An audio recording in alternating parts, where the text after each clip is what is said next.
Hello dear students, इस chapter का last to second question है अपना, write down the formula of induced EMF in AC generator. AC generator में last time induced EMF के लिए formula कौन सा था?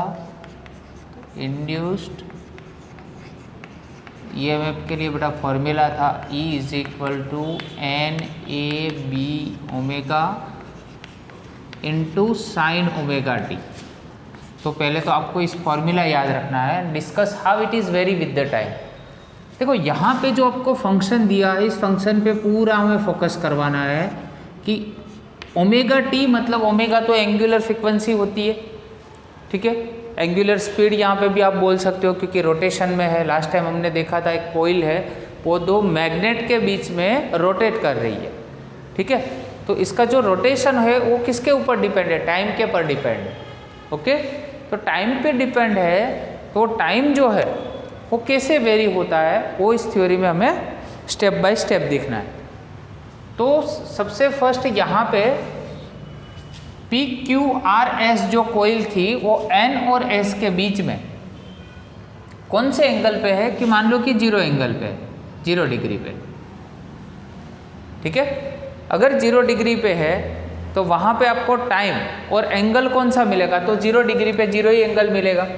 सो दैट यहाँ पे केस नंबर फर्स्ट में आप ओमेगा टी की जो वैल्यू है वो कौन सी लिख सकते हो कि ओमेगा टी तो क्या है? 0 है,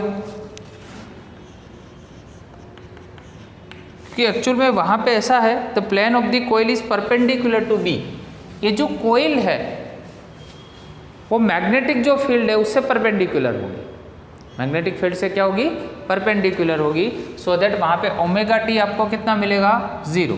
तो वहाँ पे ईएमएफ कितना मिलेगा? तो भाई इसमें साइन ओमेगा टी, हमारे पास फॉर्मूला में साइन ओमेगा टी है और साइन ओमेगा टी तो 0 है, दैट्स वाई वहाँ पे ईएमएफ आपको क्या मिलेगा? 0 मिलेगा। तो फर्स्ट केस में बहुत ही इजी है सारे केस, 1 बाय 1 देखते हैं। केस नंबर 2, उसमें ओमेगा टी की जो वैल्यू है वो कितनी है? T/4 जितनी वैल्यू है, T/4 है। वहाँ पे बेटा एंगल हमारा कितना है? 90 डिग्री है, देखो, ठीक है। अभी 90 डिग्री के रोटेशन में क्या करेंगे? तो P, Q, R and S, ये PQRS जो कोइल है वो एक्चुअल में plane of the coil is parallel to B, मतलब B से वो क्या होगी? पैरेलल होगी, देखो, ठीक है।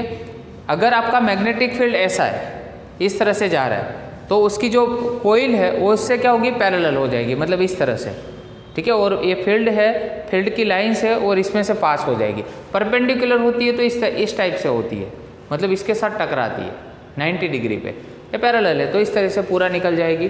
दैट्स वाई वहाँ पे ओमेगा टी की वैल्यू कितनी होगी? आपकी 90 डिग्री की होगी। और 90 डिग्री पे आप जानते हो कि वहाँ पे ईएमएफ आपको कितना मिलेगा? तो ईएमएफ आपको मिलेगा, क्योंकि साइन 90 की वैल्यू कितनी होती है? 1 होती है। Sine 90 is equal to 1। तो वहाँ पे जब ईएमएफ आप फाइंड करोगे तो आपको E0 जितना मिलेगा, मैक्सिमम ईएमएफ मिलेगा, ओके। केस नंबर 3 में जब ओमेगा टी की वैल्यू कितनी होगी? 180 डिग्री होगी। तो 180 डिग्री का जब रोटेशन होगा तो यहाँ पे PQ इस साइड पे था, तो 180 रोटेशन हो जाएगा तो PQ ऊपर की साइड चला जाएगा, RS नीचे की साइड आएगा।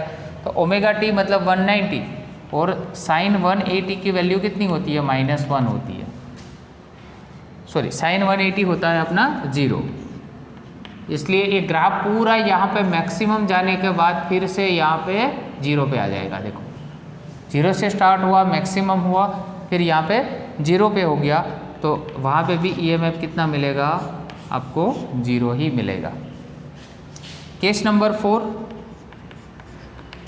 4 में ओमेगा टी की वैल्यू कितनी है? 270 डिग्री। कितना है? 270 डिग्री। और साइन आप जानते हो 270 डिग्री जो होता है उसकी वैल्यू -1 होती है।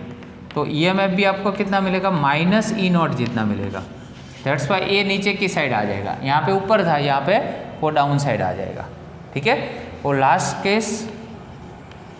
केस नंबर 5, अगेन आपका ओमेगा टी की वैल्यू कितनी मिलेगी 360 डिग्री, मतलब एक पूरा रोटेशन कंप्लीट हो गया।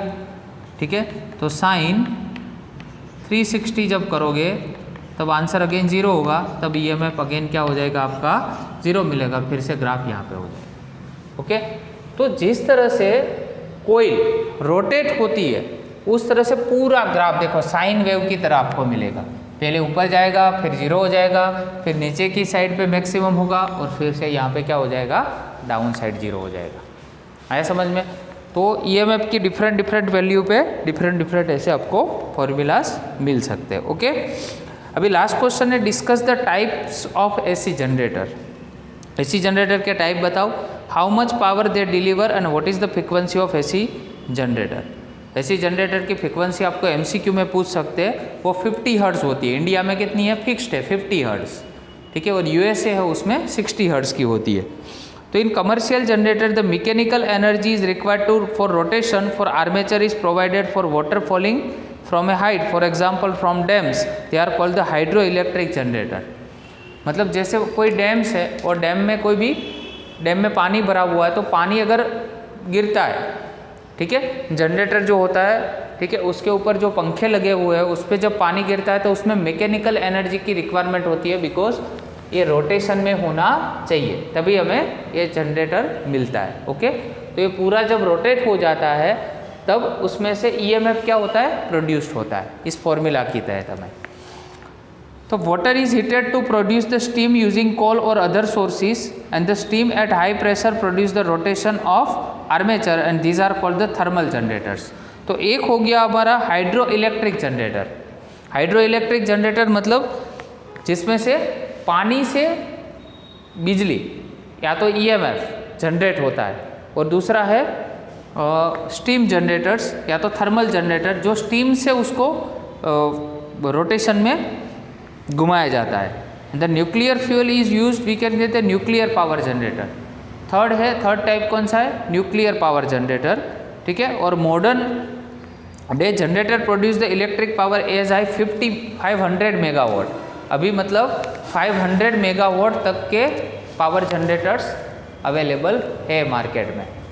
ठीक है, तो ये डिफरेंट टाइप्स ऑफ आपको यहाँ पे ये रोटेशंस दिए हुए, और रोटेशंस के अकॉर्डिंग ऐसे ईएमएफ प्रोड्यूस हो सकता है।